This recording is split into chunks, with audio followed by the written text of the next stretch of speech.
what we have now is the first among two lightning talk sessions.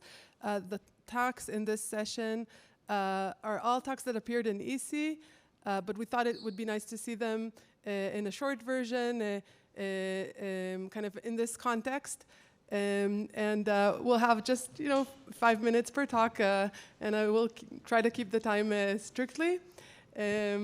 So the first talk is by Maneesha from UC Boulder, and she will talk about contracts with information acquisition via scoring rules. This is a joint work with my advisor, Professor Waggoner. Okay. Always got to click on it. We consider the classical principal agent setting, but before the agent takes a hidden action, the agent can acquire some useful information that helps them predict the outcome of the world better. So some examples for this model could be a venture capital firm trying to hire a fund manager who is responsible to conduct some market research and then take some investment decisions on companies.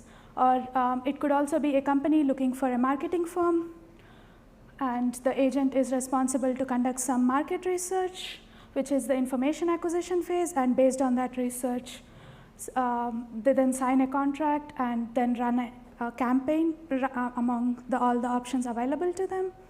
This is the hidden action phase of the model.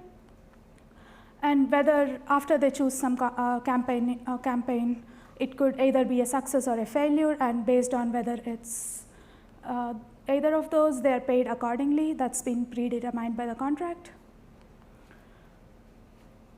So the principle, so this is a two-outcome setting where it's either a success or a failure. So the x-axis is just probability of being a success, and the expected payment on the y-axis.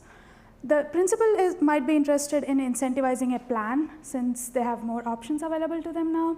So if, let's say, if the ad campaign came out to be high interest in particular aspect of a campaign, then go with campaign A. If it's low, go with campaign B, something like that. So we would want to ideally minimize the expected payment, subject to the constraint that the agent would want to choose that plan over any other plan possible, or even incentivize them to perform the market research without just taking a hidden action blindly. So moving to results, our first one is a scoring rule characterization that we give. So in our model, the menu of contracts that the principal provides the agent with can be expressed as a scoring rule, and hence by a convex function G. So let's say the agent has updated prior of this. They would choose the green line because that's the maximum expected payment they would get, and they've already incurred all the costs by then. So if we do that pointwise for everything, we get a convex function that looks like this, which is the maximum of all the hyperplanes. And this is how scoring rules are also defined. So it's better to use scoring rules because at the end of this, you also have an additional piece of information, that is which hidden action they actually took, and also what the research actually showed them. So this is usually hidden from the principal, but now this is a really nice way to get to know that piece of information.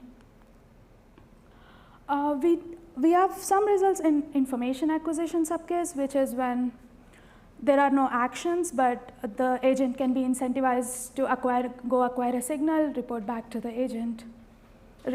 principal, sorry. We show that in that setting, the optimal solution looks something like this, which incidentally is this nice looking inverted pyramid, and it's scalable based on the number of outcomes. There are other literatures that have slightly different looking inverted pyramids, but they have different objective from ours.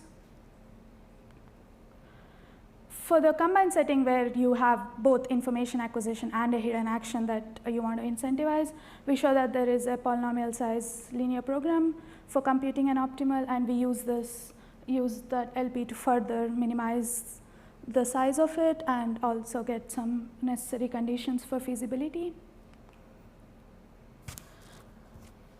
The future work could look something like finding feasible and optimal solutions in the general case, dealing with multiple signals instead of just having one signal, like in our case, or asking if linear contracts are robust in this scenario, or directly optimizing for the plan of the principal's utility. There are some other literatures that we did not have time to mention, but feel free to look at them too. Thank you.